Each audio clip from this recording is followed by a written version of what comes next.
We are live on the Side Quest for March 16th. I had to look on at the actual calendar. 2023. Happy Stone Cold Steve Austin Day.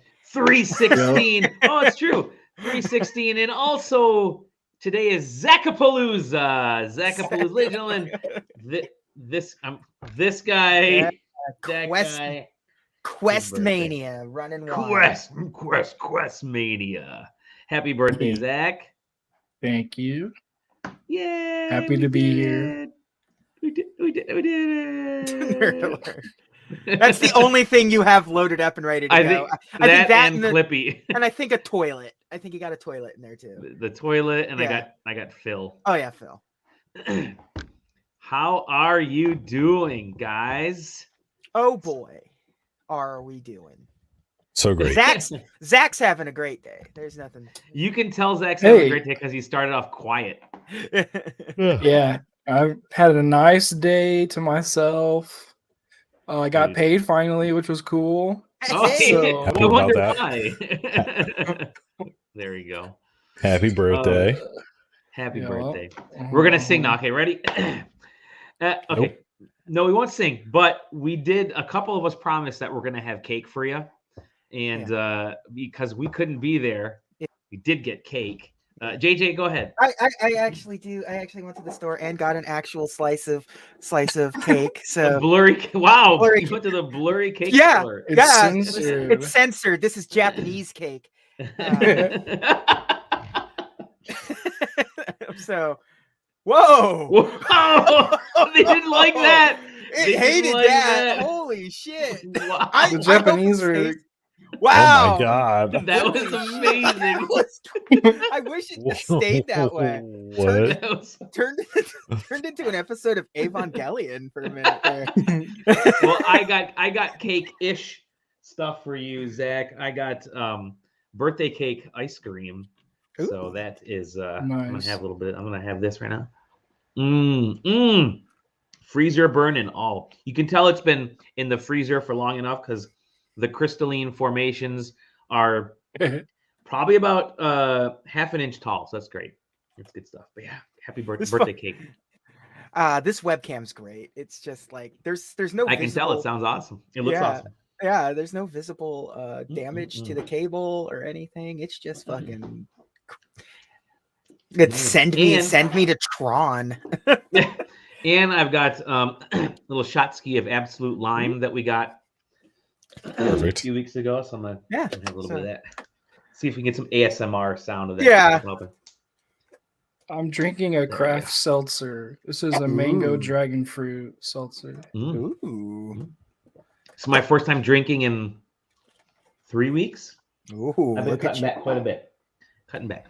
Getting ready for PAX. Getting ready for PAX, where we will be getting the liver rested for 3 days straight of this time next week. We're going to be at PAX GPT at PAX East. Might still be there at our event, which is pretty funny. Yeah, we're gonna have to like boot from our panel to our party, and if we wanted to go to the Made in MA event. Stop by there. Might stop by there. I think it's always a great party and great to meet cool people. So, I'm going to be excited. I'm flying out on Wednesday and early afternoon. I think I'll get there. Zach as well. JJ, you get there at the butt crack of dawn. Yeah, I get there at like 8 o'clock in the morning. So, and then Taylor, you arrive what, like 4, somewhere on there? Yeah, sometime in the afternoon. And then we got Sam showing up, and it's gonna be great. It's gonna be a great time. You can find us that night, probably after our dinner. We're gonna have a nice group dinner. We'll probably stop by the Weston Bar, hang out there for a little bit. That seems to be where everybody else shows up. There's a couple events, and the events are starting to pack up now. Finally, you can check all those out. Yeah, a surprisingly large amount of them. Yeah, trickling in the last 10 days before the event. Exactly, and I know of one more that's going to be happening on that Saturday for sure. And plus, there are some industry only and partner only events that are going to be happening as well that we don't have listed on our party list, but you can find everything on the party list. I do find it funny when I was at Emerald City Comic Con, I talked to Ryan Hartman, the VP of Penny Arcade, and I explained that we do the party list, and he was like, "Oh, so like people Oh, you're ask the me, guys. yeah, people ask me all the time what to do at like not at PAX, and like I have no idea because I am busy putting together PAX." So it's like, so I'm like, well, I have the website for you. The interesting thing about PAX parties, and maybe we'll have to do at the beginning of next week, one of the days we'll do a maybe your Monday or Tuesday. I don't know. We'll figure it out. I took the entirety of next week. Oh, off, nice. so. We could do a So You're Going to PAX, like just a short non-side questing, really just a So You're Going to PAX video. We could talk about PAX. A side questing side quest. A side questing. quest. That'll be the main quest, basically. Yeah. The main quest. Yeah, next week. See you guys at PAX. Before then, though, we got some fun things to talk about today. We got a little bit of news to talk about. Yeah. And I'm sure this wonderful group of gents can chime in with stuff too. Go ahead. Were you gonna say something, Taylor? No. Just preparing myself mentally. Just preparing yourself mentally. There's a bunch of. I want to start with some of the Xbox news because there's Xbox news every week. The first bit of Xbox news is actually something that wasn't unexpected. That's that Microsoft is not going to have a show floor spot at E3 2023. Again, I think the last time they had one was 2017 was the last time they actually had a space inside the convention center, LACC. The year after that, they had I think they had Mixer. Yeah. Yeah. Oh. So they had a Mixer booth in 2018, 2019. They just weren't there at all. So yeah, that was it's not uncommon. This will be going on. I hate to say going on 6 years that Xbox hasn't been at E3 proper because of the last 4 years, but it really is sort of the they haven't been there. I was surprised at PAX West that they didn't even have a presence, since it's literally like in their backyard, and they've always been like since day one. They've always been a major presence at PAX because of the proximity of PAX, like but so yeah, I'll be interested to see if they show up this year. Yeah, it's really weird, and we just got done talking about PAX East and how parties are starting to trickle in even more, and things are starting to stack up.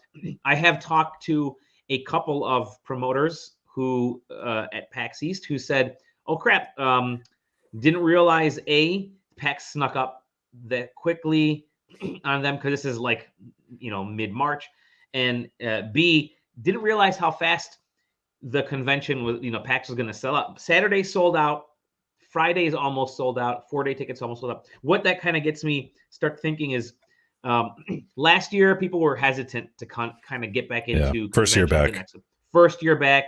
Totally understand. We had a great time last year. This year it's coming back. It seems to be coming back with force in some respects. Now, we don't know how it'll be relative to the past few, the prior to the pandemic, but PAX East seems to be coming back in force. Gamescom did really well in August. Yeah. Tokyo Game Show is expecting an even bigger, and a bigger showcase this year. And it's interesting that Gamescom this year is expecting to have an even bigger presence. Yeah. So yeah, it's again, you get back to Microsoft not having a show floor, not a big deal because they'll still be there. They're going to be quite literally next door to E3. They're in that whole plaza. So you walk out of the LA Convention Center and you walk into the Xbox area. Yeah. If they have a presence, an actual floor space over there. Now they haven't quite said it. They said they're going to bring their annual showcase back, but don't know if that means it's going to be I'm assuming it's going to be in person, but I don't know if that means they're going to actually have on-site stuff or not. They haven't quite clarified that yet. I think they probably will have some on-site stuff, but it is exciting. We saw we talked a little bit about did we talk about the Starfield delay last week? I have no idea if we talked about the Starfield delay last week. Did we? Or did we just talk about on the Discord? No, wasn't that like the title of the episode? Was like Starfield related? I thought. Oh yeah, it was. Yes, you're right. Thank you. See, shows you how well we know. No, I wasn't even on the show, and I. Well, that's why you paid so much attention to the title. Yeah. Yeah, that's why we were able to get through a show in under an hour. It was fantastic. Neither you nor no. You guys Uh, are fucked today. yeah. But I'm gonna no, go to sleep. they do have lots of stuff to showcase. Obviously, we said Starfield is gonna be a big chunk of the show, but they have all their first party stuff and their partner stuff. So I'm assuming that they're going to be showcasing something somewhere. But again, not a big, huge deal for them to not be on the show floor. It's still weird that we don't know what's going to be at E3. Yeah. Especially since they're selling tickets to so many people. Did the tickets already go on sale? I mean, they're about to. They're about I don't think to, they're because like the tickets usually go on sale shortly after, not like a month, less than a month after the press stuff goes live. Yeah, yeah. The press stuff went live in like December last year. So, but I do think I feel it's still a little early on some of that to announce like different showcases and all that kind of stuff. We won't get those until usually till late April, early May is when that stuff kind of pours in. Yeah, the E3 folks are gonna have to make an actual statement pretty soon on who is actually gonna be there to get people hyped up. And I think that'll happen when they start selling tickets. Like you're not gonna start selling tickets and not talk about who's gonna be there. But like PAX gets away with it because the concept of PAX is that's just one like part of because the experience has always been sort of built around the community aspect, hanging out with people and doing stuff, and then like also check out the thing. Like that's not the E3 experience. The E3 experience is explicitly to check things out. So they did showcase the E3 show floor plan over the last week, and it's kind of interesting because one of the halls is strictly for business. The other hall is for the pleasure. Public. For pleasure. Oh, I like that. That was well done. Which, I think that's actually the right way to do it. Because then you can have it's the public side, the public room is going to be more like a PAX style, I believe. Yeah. Whereas the other one will be. I bet, and I bet you that like our little fucking rig, we don't get to go to the business side. They're just still gonna have their little like here, we've built this little makeshift room for you to try out our game. And that's what they have. That's what they typically have at E3. In the past was they'll have the big giant booths because they have the two halls. They used to have three halls. The two halls with big giant booths in both that dwarf what you see at PAX. This is where you have like for the 1 year that the last time Sony was there when they showed Spider-Man, was that 2018? The last time Sony was there. They had they basically rebuilt New York City inside the LA Convention Center. I mean, they brought that Spider-Man to PAX West. Oh yeah, there you go. They had that big with like mailbox with exactly. And so newspaper boxes and so you may I'm curious to see how that happens. But then they also have like actual meeting rooms. There's a couple floors. There's one floor of that's typically where the CD Projekt Red stuff is. That was always upstairs. Away from the normies, the poors, as MJF says, and then downstairs there's like a whole section that's just meeting rooms, and these are 4 walls that they erect with a door and a ceiling, and it's very dark. And these like the rooms are, I kid you not, they're no bigger than your living room. It's just a tiny little walled off section, maybe like 20 by 20 at most.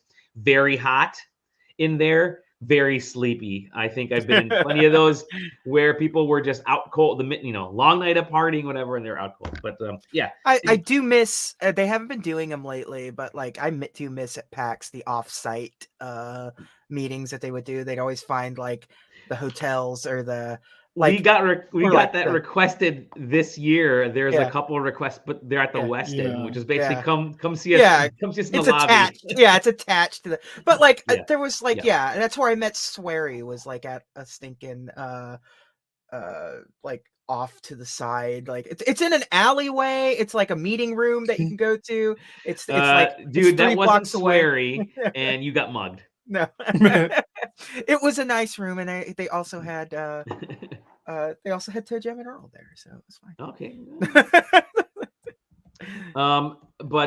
So that's Xbox at E3 again. Don't panic. That's not going to be a big E3 thing. Yeah. But I will say the the Xbox and Bethesda, or sorry, the Xbox and Activision saga and Sony saga continues. There have been this week. It's genuinely funny. I enjoy every continually. second of it. Yeah, exactly. So a couple things that Microsoft did this week was they've announced. Here, I'm gonna share this tab as well. So Microsoft has announced like all these 10-year streaming plans with like, hey, listen, with these weird never heard of before. Yeah. So here's one that they announced with a Japanese company, Ubisoft. They're the ones, by the way, that stream all the cloud games for Switch. So they handle the back end stuff for the Switch. Guys, that's not so great. Just give you a heads up. Don't bother trying it. But I guess they're a little more prevalent on PC stuff. Anyways, they're signing deals with all these cloud streaming companies, and that they want to say, hey, check it out. We're reaching out to people. We're very open. It's such a typical corporate play. Yeah, just being so little funny. Shits. I love it. Yeah, it totally is. It totally is. So that was a part of it. Another part was that the FTC is now they're seeking further details about those agreements that Microsoft made with Nintendo, Nvidia, other companies, and really trying to find out like what do you exactly mean? What do you exactly mean behind these agreements you made? The communications with third parties. Yeah. Interesting stuff. The Nintendo stuff has been really fun because they've been so like adamant about like the wording and how they're doing. It's like, no, our goal is to match parity day and date with like that doesn't mean anything to anyone. Like it's just gamers know what that means. Yeah, but old people at the FTC don't know what that means. One thing that was interesting is the FTC requested all information about ZeniMax's exclusivity to the tech giant. Since it was acquired, mostly because we know some games like Starfield was multi-plat, was planned on being PlayStation and Xbox, and that PlayStation stuff was squashed. And so they're trying to ask about the exclusivity with that. However, knowing, in Starfield's case, there was never any real deal set forth with Sony on on that kind of stuff. It's not like Deathloop where there was like exactly or stuff like Wolfenstein, that kind of thing. So but yeah, that's man, I think the final decision from the UK side or the EU side is like April, sometime in like mid-April or mid to late April. So that will essentially tell, like, this ordeal will supposedly end by the end of next month. So and I love it every time Sony brings up something, because like you as looking in, you realize that they're not doing any of it in earnest. They're just saying any thought that comes to their brain, because they know full well the FTC people have no idea what the fuck's going on. So it's just counting on it. Yeah, counting on it. I don't. They're hedging a lot of bets. I don't know. I feel like all it's going to take is like one person to know what the hell's going on and be like, and he's just going to tell everybody like, this isn't good. Yeah.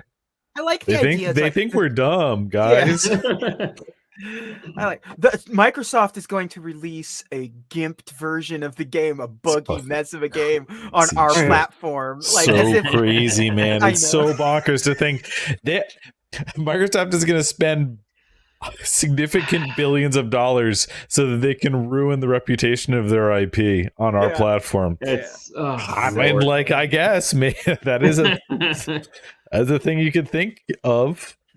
It's the most bizarre thing. It really is. It really is. In a bit of good news, non-Microsoft related news. Oh, thank God! Happy birthday to the Steam Deck. Sorry, Zach, not you. The Steam Deck, although it is right around the same day. Didn't the Steam Deck launch in February though? It got delayed. It got delayed. What? Something got delayed? No. The Steam Deck for the first birthday got a 10% off sale, which is 10%. Nice. Yeah, $40 for the cheaper model, more for the higher up ones. I got the February cheapest model. 25th. Yeah. So I got the 64 gig model, which is showing right there, which is totally fine with me because I just popped in an expensive ass fast little SD card. Anyways, yeah. So Steam Deck, and it's cool. It's been 1 year. I think Valve came out and said, yeah, don't expect, first of all, making it they OLED. squashed those fears. They were like, it ain't coming. And then they also had there was also another interview from one of the lead engineers, which is like, OLED sounds neat, but we have no idea how it would work because we're not trying to. And so that's probably not coming soon either. So in this case, I do, and we've already seen that Valve has already iterated on this. Like my original device is different than Taylor's device because they upgraded parts, and Valve has been really good at putting new parts out there and upgrading things as they go along. And I'm curious, they're going to keep doing it. I think the Steam Deck for the next, at least in my opinion, the next couple of years is probably just going to be the iterations of this hardware, cleaning things up, getting a better battery in there, and not doing anything too drastic. But then, then I think maybe late 2025, somewhere around there, you might start to hear rumblings of an actual. Yeah, I mean, AMD just launched their new AM socket for their obviously for their main boards, for desktops, PCs, and stuff like that. So what you're going to start to see is over the course of the next 2 years to see what they can do. Like they haven't released a mainstay APU in that generation yet, unless somebody wants to correct me on that. And so what we're going to do is we're going to see Zen 4 APUs hit mass market, become available, become cheaper, because obviously Valve has a price point to set. It's just not that one of the new APUs is available. It also has to hit a price point that they can sell one of these devices at. So, it's a few years away. At least. Yeah. And I think that's fine. It gives us time to. I'm actually surprised that they announced a price like a birthday discount, which is bizarre on hardware that's still really popular. It's cool. But I think probably what happened is that they're looking at numbers, watching how many games people that have a Steam Deck buy during an average Steam sale, and are like, oh yeah, how many more do we think we can sell if we give it 10% off? That many more? Okay, yeah, we're gonna run that. We want more people to have a Steam Deck because we want more people to be buying as many games as the people that have Steam Decks buy. Yeah. And in a lot of, like, for me, the 10% discount is just minus tax. Yeah, there you go. Yeah, unfortunately. Sorry about that. So yeah, that's good on the Steam Deck. It's wild to think that it's already been a year that sucker's been out. And we've been having all kinds of rumors of updates. Like there's a PS5 Pro coming later this year. We've heard Xbox iterations, and there's supposedly a new Switch in the works at some point. We don't know any of that stuff. It's just all conjecture on our point, on our side at this point. But it's been a year. It's wild that it's been a year already. I can't believe it, man.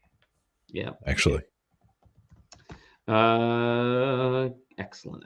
All right, let's move on to is there any other news out there? I can't think of anything at the moment. Can you guys think of anything? No, absolutely. Got nothing. Nothing. All right. Nothing worth caring about. Nothing worth caring about. Well, we can talk about some of the stuff we've been playing, which I think is always a good thing. Let's start with you, Zach, since you're the birthday boy. The birthday boy. Tell us what you've been playing, my dude. Hold on, let me check something. Totally something. Toad's fine. See if I can even. There's a game I've been playing for review. I don't know if I can talk about it though. Hold off then, if yeah. But there is one that I did play for review that's actually pretty good. So I'll talk about. Yeah, I'm under embargo until the 23rd. But okay. Yeah. So the other one I've been playing that isn't embargoed is the interactive visual novel Ken Follett's The Pillars of the Earth. Ooh.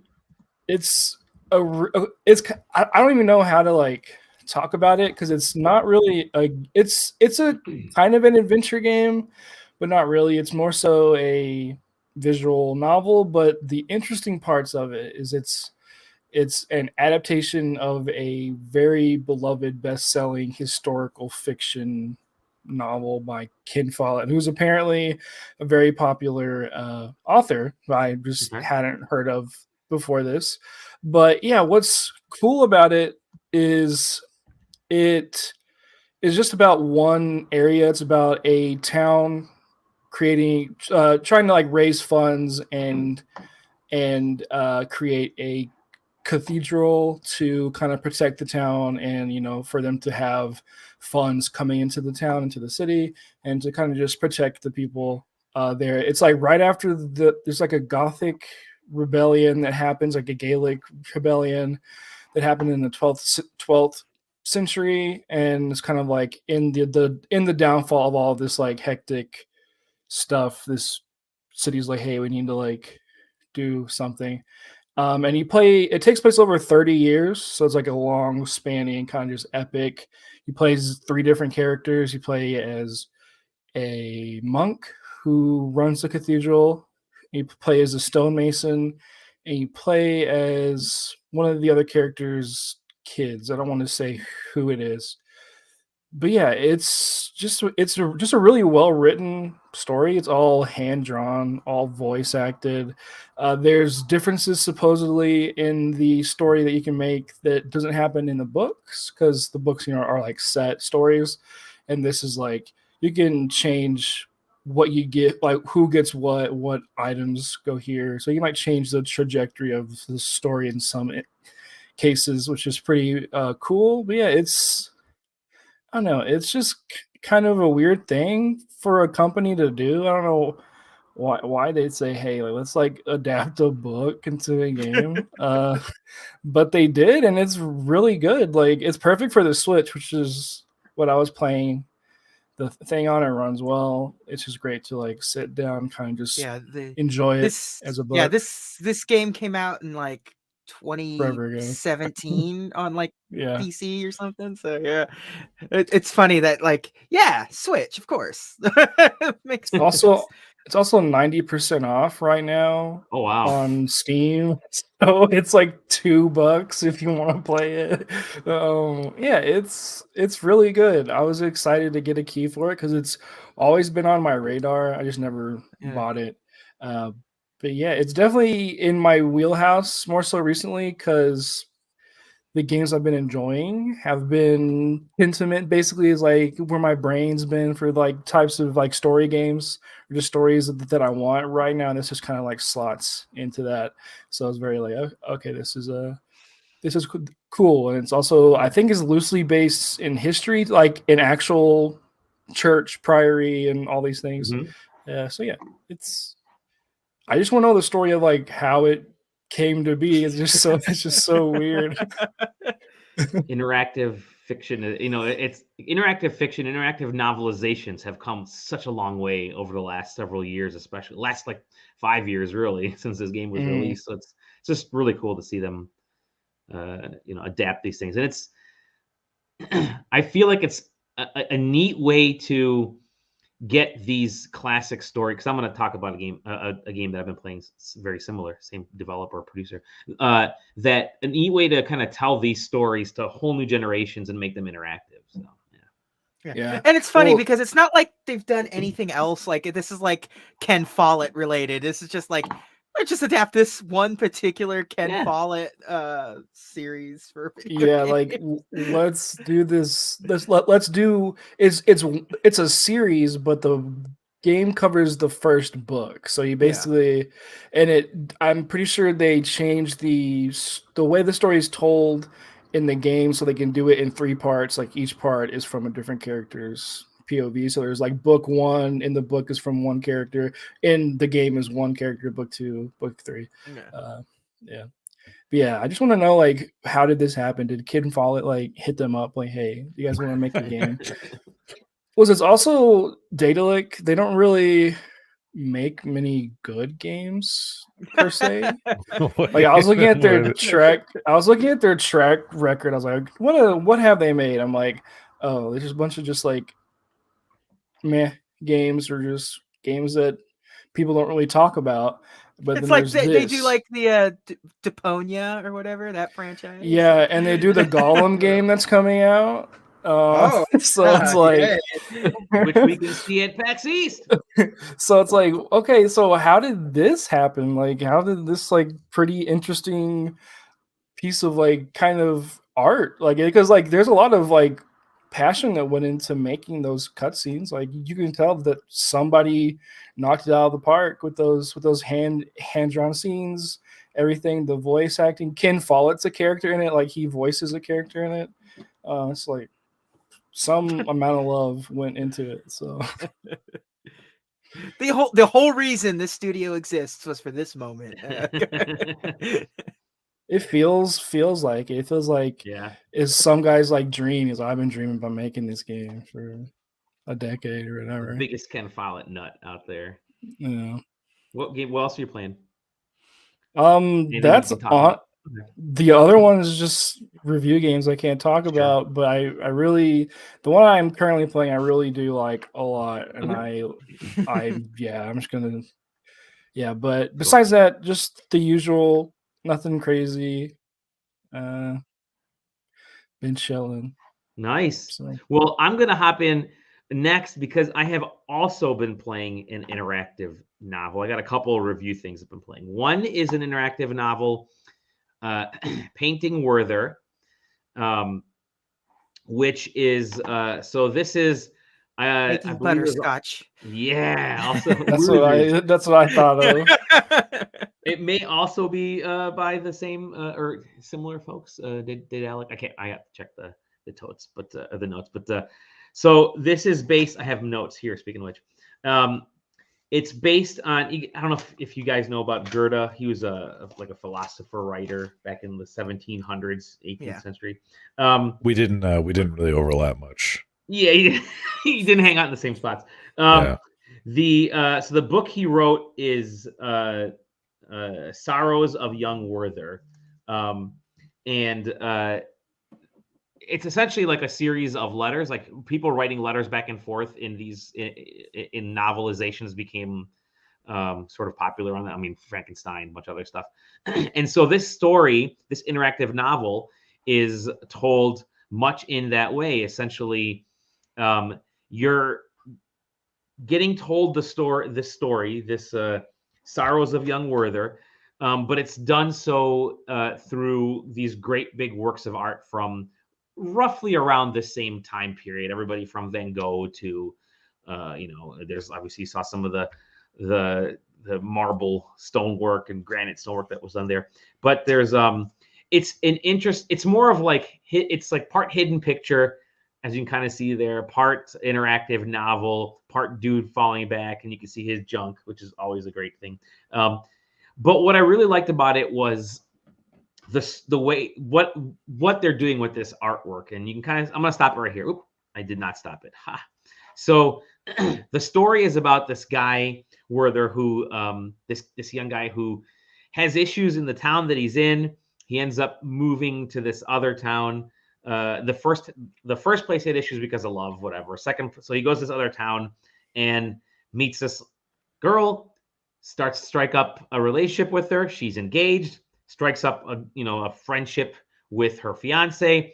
There's sort of this love triangle, and the story's told in the actual novelization, the book. It's told as he's writing letters to his friend, and so the letters back and forth and his communication. But the visuals are told through artwork. And I think what makes it really interesting is that, there's a scene, for instance, where he's talking about himself. Here are my inner feelings.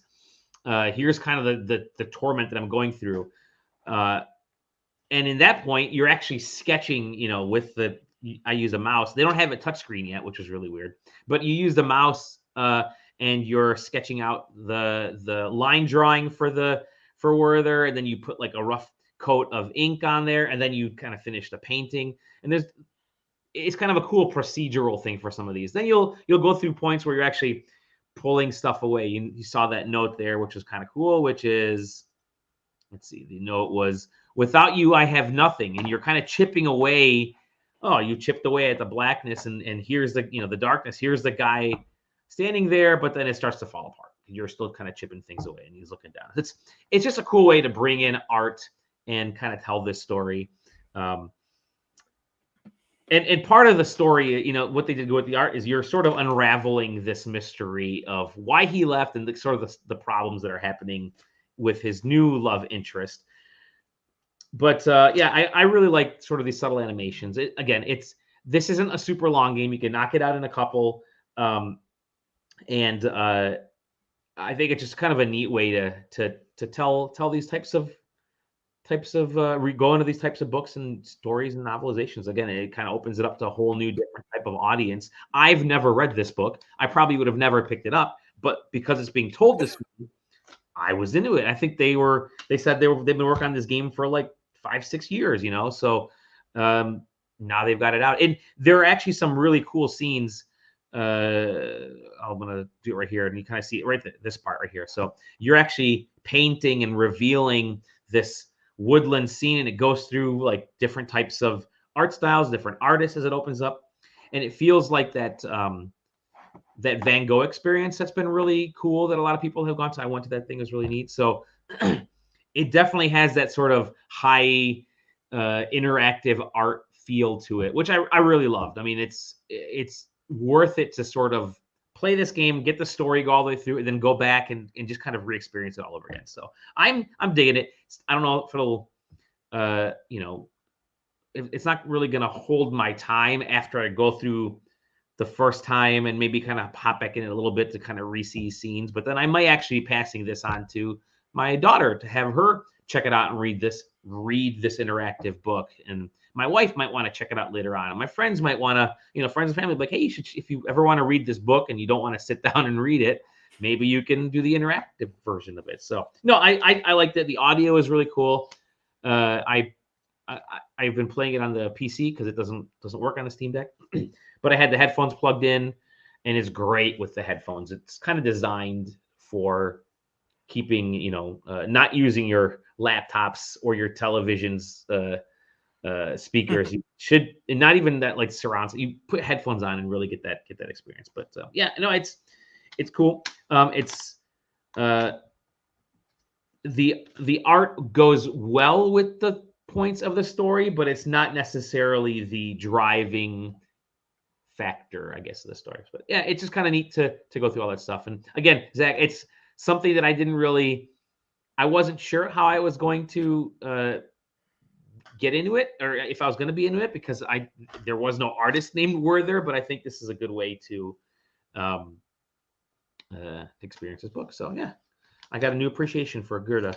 The other thing I want to talk about is I got a demo. I'm going to be seeing a game at PAX East next week, so called Strayed Lights, and they sent me a 1 hour time demo that's different than the demo I'll be seeing last week. So they said, hey, check out this demo.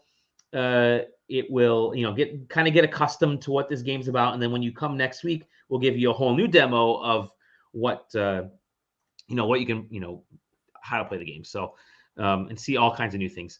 Strayed Lights is really interesting. It reminds me of, I'm going to hit the play button here.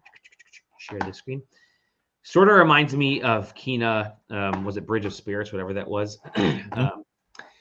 Very similar feel. Austin Wintory is, doing the music in this. Very similar sort of ethereal feel. And it's Embers. Hey, great. I really sort of enjoy it. It starts off the demo that they had me play, and I didn't have. I mean, it's a 1 hour demo, and then you're done. Sorry, it's timed. And you can see visually, it definitely starts to look like Kena a little bit, but it starts off almost like that Legend of Zelda Link to the Past, where it's a rainy night, right? So you start off as this little fireball character, and you're climbing up, and it's raining and it's cloudy, and as you kind of make your way through, there's lightning strikes, there's like fog, there's all kinds. You're starting to fall down. It's Dark Souls. No, it's Dark Souls. And I love Kena Bridge of Spirits. This game has a lot of that feel because there's not necessarily combo based stuff in the hour that I played, but you can kind of see some of the lock. It definitely has sort of a refined cross between dark what's that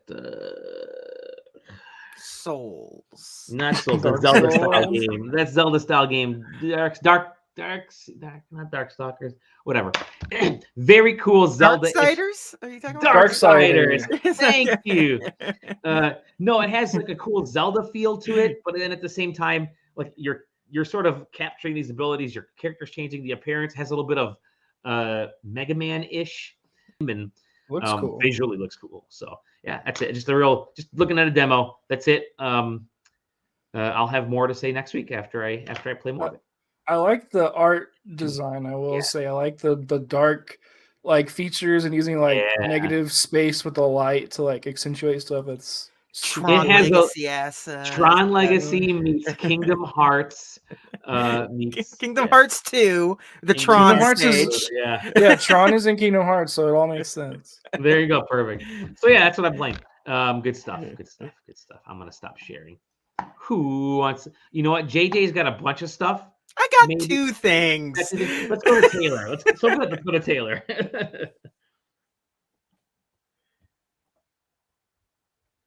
Dang, I wish his mic worked. Yeah. Oh, shit, I forgot I muted because I was eating something. ASMR. I had a real banger that I belted out. I just want you guys to know, so you couldn't hear repeat it. it. Just repeat it because we didn't hear No, it. No, it was in the a- moment. It's too late now. A pitch Anyway. perfect impersonation of Journey singing. Yeah. No, I did an impersonation of German. It was great. You missed it. Germa, yeah. Anyway,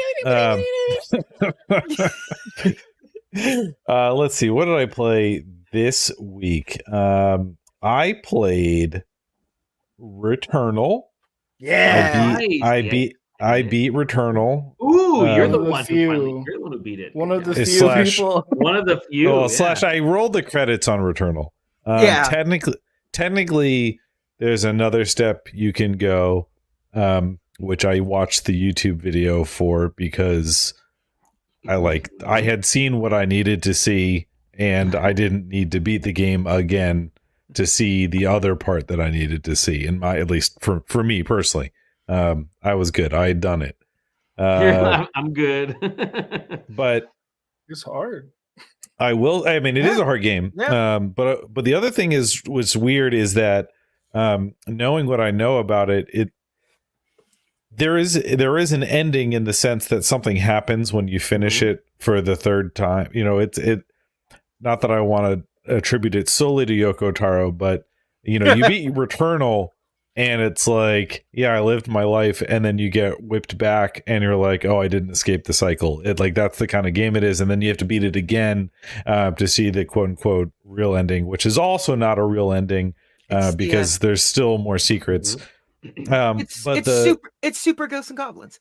I mean, kind of, but like the thing about it is that you beat it again, and it illuminates more of the secrets, but it's like, okay, yeah, but you're still just like stuck. And I don't know. It's very strange. I mean, yes, most of like the narrative driven roguelites are all like this, where you never escape because then you wouldn't play the game ever again, right? But this one feels different in that I don't. It's especially immobile. It's just more so than in other games. I don't move forwards, which is really weird because there's also a very strong juxtaposition between that and as you clear the game 1, 2, and 3 times, it visibly changes. So like yes, there is a clear sense that something has happened, but I don't feel like me playing the game has done anything, as weird as that sounds. So that's not my favorite feeling, but it's a good game, and it's tough. Sure. You it's kind good. of almost wish that they didn't go full narrative on it and just made it kind of a weird sci-fi open-ended thing, but Yeah, I mean, they're like I said. I mean, I don't know. I don't know how to fucking make games. So like, there's 800 million ways that it could have gone. Yeah. I'm also like, I'm a sap that likes to see shit like open and then closed. Yeah. And so like when things don't close, my monkey brain can't figure it out, and I don't like that. Yeah. And so, you know, I'm always going to complain. But let's see. Other than that, I was gonna say go about ahead. Returnal. I feel like the game, as it goes on, like I get, like you kind of get the message that's trying to say the first ending that you get, like Yeah. But having you do it multiple times to say the same thing and not really there, you don't really learn a lot more. You do the second time. You do the second true. time. You learn a lot more the second time. The third time is where it doesn't really add a whole lot. Yeah, I just feel like they could have done it better. Like, instead of having you do two more loops, just like one more level or like one more boss or something. Yeah, I think that's the biggest thing for me is that like, as much as I praise like what Nier Automata, and this is the reason why it's weird to me, is that like I praise Nier Automata and the way that it did it. I don't know. It felt more natural the way the way that Nier Automata worked, and having to go through it again was more deeply ingrained in the essence of like the being of that thing than it was in Returnal. Well, that's, I guess that's what the difference was to me. And Nier, you plays different characters to illuminate the central cause. True. In Returnal, you play as the same character, and it's like you're saying before, you feel like you're stuck. Nier, by jumping POVs, and then in the middle of the third POV completely changing it, you know, that's what makes it. Yeah, special, that's a good point. You know, so maybe who knows? Maybe that's what it is. You know, I'm watching the same character go through self-realizations over the course of these kind of three separate time instances, and it felt, it was a little clunky, but you know, but it was still good. I enjoyed it. I think roguelites kind of lose something when they go AAA as well. Like that's I don't know. I can't put my finger on it, but just like it does play very similar to a lot of the other things, but making it so grandiose somehow. I don't know what the right way to describe what's it is. Weird to me is Hades does a narrative roguelike game better because it has a final ending. Like you beat it, and and Hades is what's in the back of my mind when I'm talking about this, is that like Hades has a period where you finish it, like you. I mean, it takes, in my opinion, longer. Like it takes me longer to get to what the true Hades ending was than what Returnals was. But the incremental progress is better paced as far as what I learn and what I figure out. I mean, I like also the characters. The characters help a lot. I mean, the characters are always there. They're scattered throughout the levels, like periodically. The only thing in Returnal is the house that you pass by, you know, in every run. And it's just kind of like, oh yeah, look, the house is still there, and then you just move on. There's my house. That's it. But yeah, I mean, Hades, you beat the game. Like my point is that with Hades, you clear the whole thing. And then it's like, oh, I'm still stuck in hell, and you like keep playing the game, right? Because it's roguelike. That's the whole point. But it doesn't matter because like you did it, you did the thing, and there's closure, and it feels good. Like I want that. I want that part of the thing where I feel good about the closure I get. And Returnal didn't deliver that to me. Returnal went art house with it, and that's okay. It's okay. It's just like I said, my monkey brain. I want that closure. Anyway, I'm moving on. I'm done with talking about that. I played more Dead Cells because I guess, you know, I'm stuck there in my brain. Dead Cells is forever good. It's so good. I want to beat. I want to beat boss cells. I want to do it. I still have only ever cleared one boss cell, and I want to do more of that. So I've been playing that. I played another like 45 minutes of Jet the Far Shore. Nothing really to add to it. I just like, I need more time to play Jet, because it's like, sit down and play Jet for 2 hours. I'm like, dog, you don't know my schedule. I don't have it. I can't do it. And that's kind of it. Like, I played probably a little bit more Soul Hackers 2. Okay. Which is still good. But like, there's 4 days where I didn't play it, so it's like Soul Hackers 2 may never get booted up again. Who knows? It's impossible to say. But Theater Rhythm, however, did get booted up, and that's like, as soon as I start missing like more than 2 notes in a song, now I know that I'm starting to fall asleep, and now I can go to bed. It's the best. Hey, the DLC pack just dropped for the Theater. I've already played it. Oh, so really? good. All those The World Ends With You and Yeah. Live Alive. Yeah, let's go. Yeah. Theater Rhythm is great. Still fun. And like I said, I love playing it in bed. And then it's also a great marker of when I know that it's time for me to give it up and go to sleep. That's what I'll play. Cool. Okay. Well, there's so I'm going to preface this a little bit by saying you guys know about that new Justice League game coming out, right? Yes. Sure.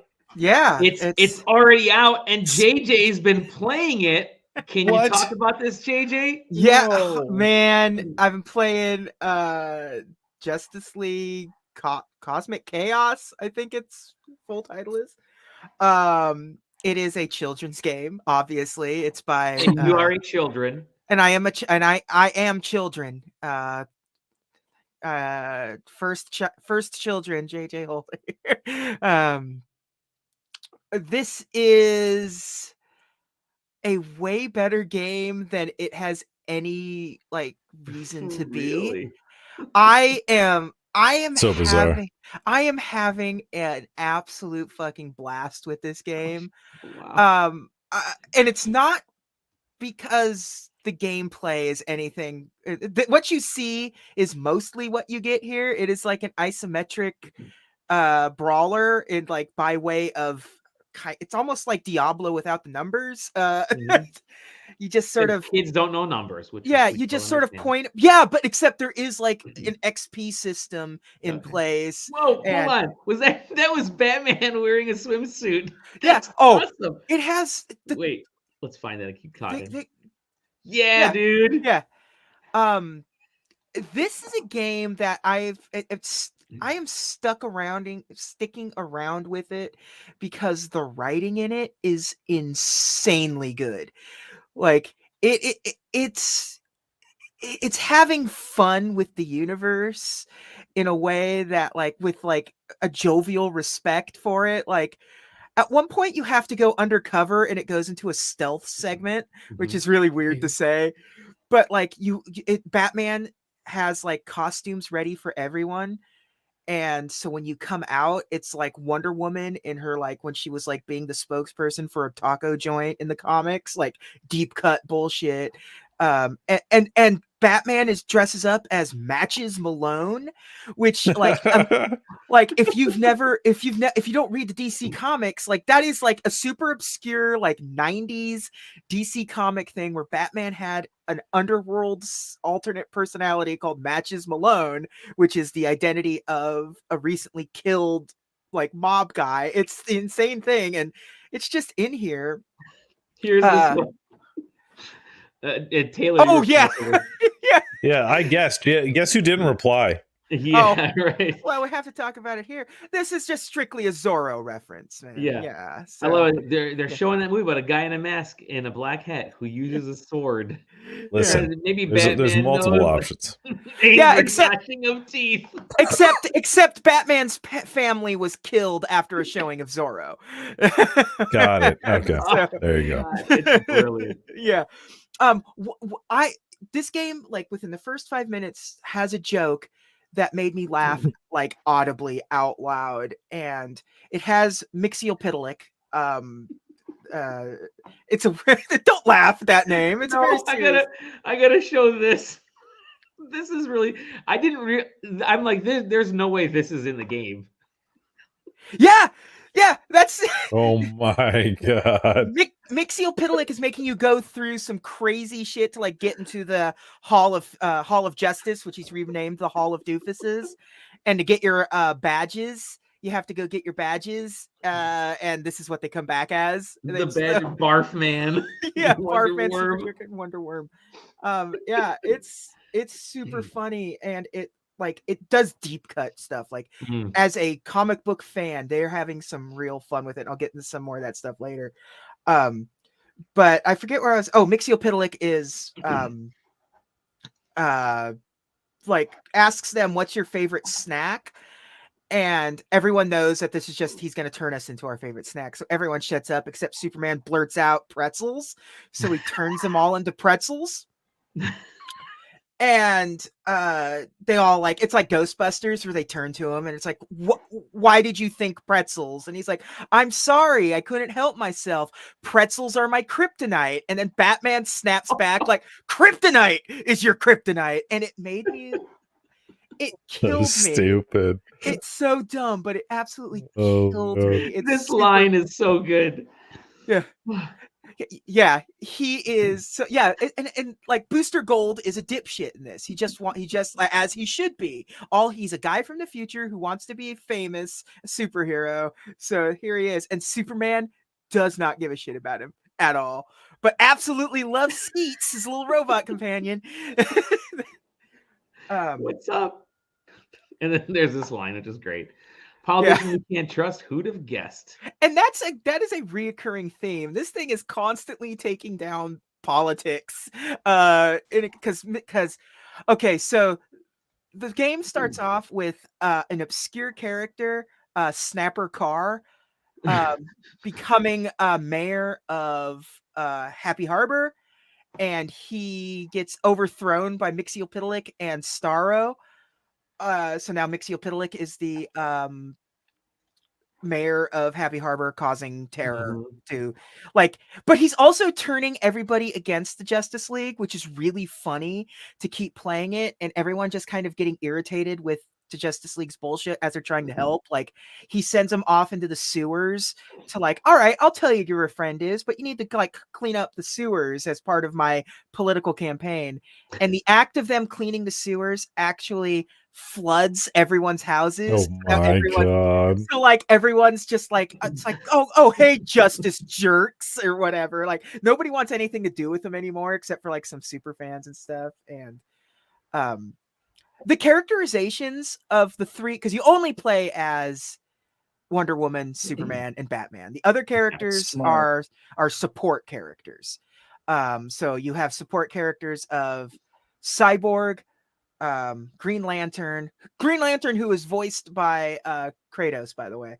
Nice.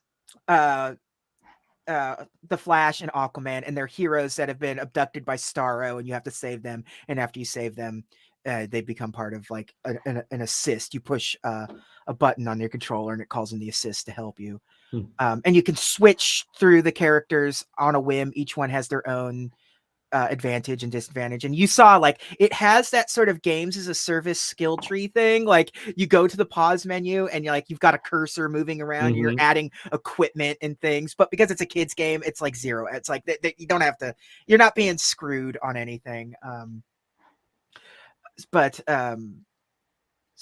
you play as the main three characters of Batman, Superman, and Wonder Woman, and they all like act like how you kind of like an amalgamation of these characters. Like Superman is like a Boy Scout who's like a goody goody who just kind of tells like lame jokes and it irritates Batman, and Wonder Woman loves it, kind of thing. Wonder Woman doing her Wonder Woman thing, talking about like, Amazons and everything, and like she doesn't call and everyone calls each other appropriately. Like she doesn't call Superman or Clark, she calls him Cal, which is what Wonder Woman would do. And everyone calls Batman usually, even though they all know he's Bruce Wayne. That's just because that's just, and you can kind of switch on the fly between the characters. Absolutely, it is just a button push and you're a new character. Nice. And it also like helps manage like health stuff too. So like if your health's getting low, switch to another one, and they still stay in the fight, but you know. Is there a co-op in this game? Oh yeah. Okay. So you're an adult. Yes. But some people do call you a man child. Is this, which is a good a cross section? Do you think that this is good for kids? Yeah. A good thing that I didn't expect from this game is that it has 4 difficulty levels too. Oh wow. It does have an easy, a medium, a hard, and an extra hard. So that's really cool. And the combat is mostly just like simple, but it's like, you know, mash this button, push this button for this special, push this button for this special, and push this button to heal. And that's basically your combat. And it has and it's really easy for kids to understand. It always has a marker on the screen to lead you. It is an open world game. So when you're on the overworld map, you kind of get free roam. So you can actually drive vehicles. You can like drive the Batmobile or whatever. Cool. But also each 3 character has their own traversal method. As Superman, you can fly. As Batman, you can glide. And as Wonder Woman, you can use her lasso of truth to like literally Spider-Man swing your way through the world, which is kind of cool. It like works really well. It feels as good as swinging as Spider-Man in some instances. Nice. And you can go anywhere on the map, but they actually do a good job. Like when you enter an area, it will give you like what area of the map you're in, and it will tell you what level you should be. So like, and it's like, oh, I'm level 10 and I am entering like the woodland area, which is asking for like you to be like level like 25 or whatever. So it's like, I should maybe like back away for a minute. I'm clearly not supposed to be here yet. And then no story elements are happening over here. There's stuff hidden everywhere. You collect comic books to unlock costumes, and the costumes are all like, I just unlocked Frank Miller's Dark Knight Returns costume for Batman. Like, again, this is and it's all torn up. Yeah, again, it's all torn up and everything. It's classic for the kids content. Yeah, it's so weird because like it's clearly like the people that made this, or especially wrote this, like really get comic books and really understand the overall history of every single one of these main characters. That's cool. It's a fascinating game. I think it's done by it's published by the same people that did that Peppa Pig game that I think you reviewed, Dally. You'll hear about that. Embargo lifts at no, but like, but there was that other one. There was that previous one. I from, like, didn't last review year. that one. I actually bought that one. Oh, that's right. You did just buy Oh that my one. But yeah, man. It's ridiculous that this is going to be the best DC game of the year. And it's genuinely an enjoyable experience, and especially if you just like comic book stuff, it's doing a lot of fun comic book stuff. The combat is mediocre and on its best day, but just the sort of, and every time like I boot up the game, it's like there's something kind of new that happens. Like I said, I just got there's like a stealth segment and like a detective segment where I was like, you know, finding clues to figure out who tried to rob this movie producer. So are you playing it despite the combat, or is it slightly better than that? It's slightly better than that, but the combat's okay. But the combat's still it's a slog. Like it is. It can be, especially when you're like matched levels with the area you're in. It's just like you're just constantly pushing the same button over and over again, and you're just in enemy closets all the time. But like it's not broken. At least like the combat at least works, and there actually is more to it than just brainlessness. Like there are element stuff. Like I have attacks that do electricity damage that can break the shield of these guys in one hit. So, and different like things you can attach to heroes that change certain stats and stuff. Like there's a weird complexity level in there that you get to play with for, again, a children's game. But yeah, I genuinely recommend it if you're a comic book fan overall. Like if you have like a love and appreciation for I haven't played a DC game in maybe ever. Like even the Arkham games take everything a little too seriously and doesn't really too have much. fun. Yeah, it doesn't really have fun with the concept of being Batman too much. It's like most of the time it's you stuck in detective mode and punching dudes. Like this one actually sort of like, and like I said, the characterizations are fun. Like Bruce Wayne is a rich douchebag and they constantly dig at him for that. Like I think I posted a picture where it's like, oh gee, the brooding billionaire who likes to hang out on gargoyles all day doesn't like hanging out in the suburbs. Go figure. And like Batman doing his shitty Batman stuff where he's got like hidden trackers on everyone, and it's like, wait, tracking devices? Like when you're trying to find Aquaman, and he's like, yeah, I put tracking devices on all of the Justice League, and Wonder Woman's like, okay, we're gonna talk about this later, but we got like, and that's just like it understands Batman at like a core level and has fun with the idea of Batman. Yeah, highly recommend it. I think this is actually a really, really charming, fun game. Wait, before we move on, also I do want to say that I'm playing it on the Switch and it's better now, but initially the performance was not great. Oh, really? When I first booted it up, even the cutscenes were lagging. But post-launch now, everything seems to be working better. It doesn't. It looks like there's like a filter over the game that kind of gives it like a Vaseline-y sheen to it, like it's trying to hide. Very normal for the Switch. Yeah, so that's just the Switch special. It's just the Switch special. It's just you wouldn't expect it out of a game so like lo-fi. Right, but right. also fully voice acted. Expect more games that appear lo-fi to have that sheen. Yeah. As time goes on. Expect Breath of the Wild 2 to have that sheen. Yeah, a little bit. Yeah. A little bit. Yeah. And again, like I said, fully voice acted, and it's got some good. Like originally, Gilbert Gottfried was supposed to be Mixiopedalich because he's that character in like the Lego stuff and things. Did something happen to him? Yeah, the big something. Yeah. So they replaced him with the voice actor that voices Master Shake and Aqua Teen. That's awesome. Nice. And doing the exact same voice. Like he only has the one voice, so it really is just Master Shake being Master Shake to the Justice League, and it's great. That's brilliant. Yeah, I appreciate that. Yeah. Get some good messages here. All right, what else have you been playing? Another review game that I won't go into too much detail because I'm still in the middle of playing it. Is Meg's Monster. I've heard this is good. So far it wears its admiration of Undertale on its sleeve. Oh, really? Okay. Like it starts off with you first of its kind. Yeah, it starts off. Never with believe you. I see the day. You are literally a little girl that falls into the underworld and is discovered by a monster. Like Go on. Yeah, it sounds like Undertale. What are you playing this on? I am playing this on PC. Okay. There's also a monster with a jacket on, just like Undertale. Yeah. It's crazy. Yeah. So the conceit of this game is the monster with the red arm that you see here, Roy, is the character you're playing as. And just pause it because it'll be easier to explain it a little bit here on this screen. That one right there, that's good enough.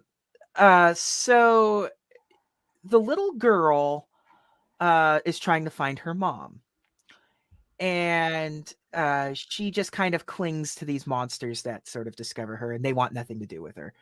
But they also find out that when she starts crying, it brings forth the end of the world. So she starts crying, and like it starts to like the earth starts to shake and whatever, and it's like, okay, you got to stop her from crying. So as you can see on this screenshot, Roy has basically infinite HP. Okay. Roy will never get defeated in this game by normal gameplay. He is a very powerful, strong monster. What you see next to it, the little face with the 29 and whatever, there's the other. That is the main Meg's happiness. Oh. Okay. So every time Roy gets hit, it makes her a little sad. And if that reaches 0, it's game over because she starts crying, and it brings forth the end of the world. And in order to heal her, but it's not healing. You just have to make her happy. Instead of like HP and stuff, you find toys, which don't exist in the underworld because they don't have that concept of toys. So it's like you find like toys in the garbage or whatever and things like that. Like, and so you pick up like a toy rocket and start like, and then it makes her happy, like, yay. And it's like, it's cute. It's a cute HP thing, except when you sit there and think about it too much, it's like, it's just an extra step. It's still HP and potions, but just like flavored different. But you're here for the story. Like, that's what this game is. It's a short game, supposedly. I'm a few hours in. I'm excited to kind of see where that goes because every review says I was bawling by the end of the game. So I'm excited for that. I could use a good cry at a video game. Haven't had one in a while. So Same TBH. So is this what are we looking at here? I have no idea. Haven't really? Okay. Yeah. That's fine. But some of these things, some of these battles. Yeah, some of these battles have gimmicks to them when you fight another monster. Like one of the early battles is you like fighting in a junkyard over the rights of the guy's junkyard, and like you can either attack him or you can just like scavenge for trash and throw it at him. And that's just sort of the thing. It's a really goofy thing. And there's an interesting sort of like there's clearly like some behind the scenes, like, oh, there's a reason why she can do this. You can see the scientist there. Got it. So so far so curious. good. I will probably I will after PAX I will have definitely a more fully fledged understanding of the game. So and the story. So I'm excited to like after we're done recording this, I'm gonna hop into bed, finish my Zach's birthday cake here, and play some more Maze Monster. Bed. You're gonna do it in bed. In bed, eat cake in bed because I'm a rebel, Dottie. That's right. And Zach, we're gonna. I have to say, Mom. Lisa's fantastic. Yeah. After Boston. Yeah. Which is because we're going to be at PAX is when you're going to be, we'll talk more about this game sort of about 2 weeks from now. Yeah. And I will say that I rolled credits on Dead Space. Okay. So, yeah. And you said that I saw some of your stuff in the Discord. Yeah. You didn't want to give away anything, but you like how the storyline. Yeah. The storyline, the game is fundamentally, they didn't change anything significant other than fleshing out the characters much more, bringing Isaac up to a level that he was in 2 and 3 as a character, and sort of lightly filling in some of the story reasons for what happens in 2 and 3. But like the core of the game has remained relative. Like the stuff that has been added is so minor.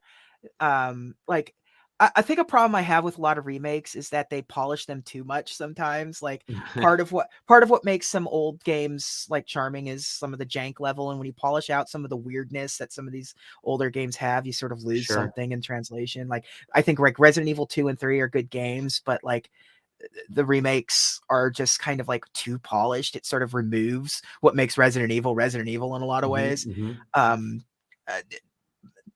They didn't really, they refined the way some of the stuff works and how some of the usefulness of some of the weapons and stuff, and changed some of the weapons completely.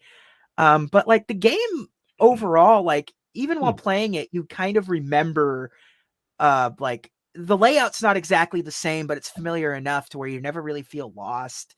And all of the weird, goofy shit's kind of still there. Like you're still constantly clicking in the joystick to know where the hell you're going, where Isaac does his little like tracer off into the distance. And it still has really clunky zero gravity bullshit going on. They didn't really fix that too much. It's like it feels bad to play that stuff, but it felt bad originally too. It's like there's only so much you can do. Everyone's favorite boss fight was the Leviathan fight. and they sort of like, well, everyone loved the Leviathan fight, so what if we Mhm. added a second Leviathan fight? Oh, nice. So like, yeah, but yeah, so, some of the stuff, some of the story beats are a little different, but they don't affect the overall story. And Mhm. like Taylor with Returnal, after you beat the game, you get unlock New Game Plus, and you get like the true ending by beating New Game Plus and finding all of the Spire collectibles hidden throughout the game, which I'm like, I am simply not going to do that. Mhm. I will watch somebody else do that. I will watch the hashed out Dead Space 2 teaser trailer, basically. Yeah, but no, Dead Space is a fantastic remake. I had zero faith in it when they first announced it, because it's easy to have zero faith in like an EA project, especially when it's them going back to an old franchise. Like, you just expect them to like, it's been a while, here's a new one. Oops, we fucked it up. Oops. Yeah. It's just become such the expectation at this Yeah, point. so like this actually turned out really well. It feels like Dead Space is back, like they're committed to it. Because again, they really want it. It's hard to tell too, because like I hope we don't have to like fuddle through Dead Space 2 and 3 remakes necessarily, and they just like, okay, now that we've brought Dead Space into a more coherent thing with the remake of 1, it connects to 2 and 3 much better now that they know what the storyline is, they can fix it in post, kind of thing. Now it's time for Dead Space 4, which I know isn't going to happen. I know that means at this point, we're years and years away from an actual Dead Space sequel, and that kind of bums me out. But I mean, I'm definitely going to play Dead Space 2 remake, and I will be thrilled at a Dead Space 3 remake. Like, if they actually do something like, remake it into a good game. Thank you. Goodbye. Or they could do what Capcom's been doing with Resident Evil. Be like, okay, we're remaking the old ones and we're also making new ones at the same time. I truly hope that's the plan. I don't have confidence in that with EA, but that would be I nice. also don't have confidence in that. Yeah. I mean, you would think, nice. Yeah. You would think with how it went that's how it would go, but yeah. But yeah. So yeah, if you liked Dead Space, it's definitely well worth playing the remake, because it's like it brings Dead Space up to how you think Dead Space was in 2008 or whenever that came out. So hell yeah. That's it. That's the only stuff I'm playing. Yep. Nice. Wow. Seems like it's a lot of stuff. I'm excited for next week. Yeah, baby. It's gonna be a blast. We've got and it's funny because we if my wife's not home yet, my spouse, okay, my wife's birthday is on that Saturday. Otherwise I would have stuck around Saturday and probably Sunday as well, because I keep getting all these meeting requests, and obviously I put some I've only scheduled a few because I want to leave space and time to go check out the rest of the show floor. But there's so many cool games and projects, and I'm going to run out of time seeing all this cool stuff. So I'm going to be relying on y'all to... It's been very weird, because at first you were looking at the schedule and then you see everything. Yeah. It's like, this will be easy. And then like every day there's like another announcement from another publisher. It's like, we're going to be at PAX East. It's like, you weren't on the map. What do you mean you're going to be at PAX East? What's going on? It's like that Toxic Crusaders game. And that's going to be there. Yeah. Oh, it's so cool. No, it's going to be an exciting week next week. Yeah. We hope that you join us. I think we're going to do our podcast on either Thursday night or Friday. I don't know. One of those two. We'll figure it out. It'll be Thursday night from the hotel, or Friday early from the media room. From the media room, yeah. One of the two. We'll do like a shorty podcast talking about some of the stuff that we've seen, and then I'm sure we'll go into more detail the week after that. But our panel is on Thursday. Our panel will be live streamed on Thursday on the Twitch one of the 2 Twitch live streams. Yeah, they have 2 different PAX things, but also during that weekend they tend to push the PAX stuff to the front page, so you'll probably see us. Unfortunately, you'll see us on the cover. Who'd have thought we'll be on the front page of Twitch, baby? And for a good reason, not a bad reason. Yeah, exactly. We hope. Fingers crossed. Which is funny because it's a reminder for you guys to send me your games for the 789 panel.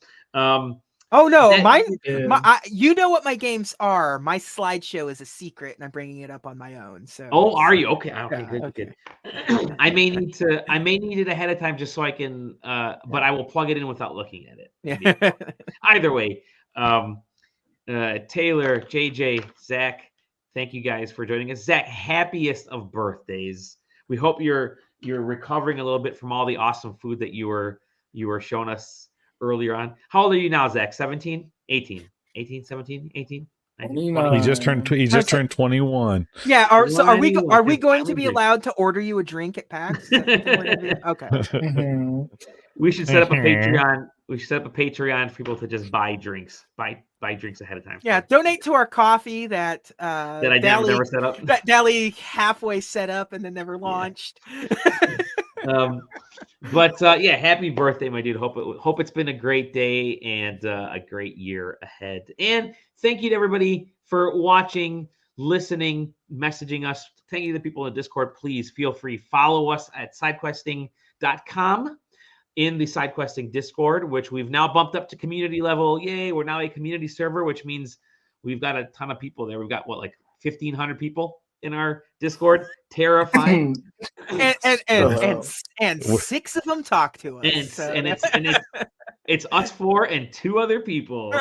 There's actually 800 people in the Discord. Oh, is there really? Nice. I don't even know anymore. I don't even know. Gonna add all of them to share. Yeah, at everyone. At everyone, and then share nothing but Ken Penders. The last time we sent 2 at everyone's in one day, somebody complained. So that's the world we live in. Yeah. Really, dude? Yeah, dude. Really. No, but feel free to hop in the Discord, join us there, and you can find us at SideQuesting and at SideQuesting TV on all the streaming services. And that's it from here, from the one of the home bases, from the blimp. We got to figure out where we're at. What was the JPEG podcast or it was a blimp, right? It was the joystick and the joystick podcast was from like an oil rig. From the oil slick, oil rig somewhere in the mid-Atlantic or something. And the JPEG infiltrated it a couple times. I do remember that. Oh my God.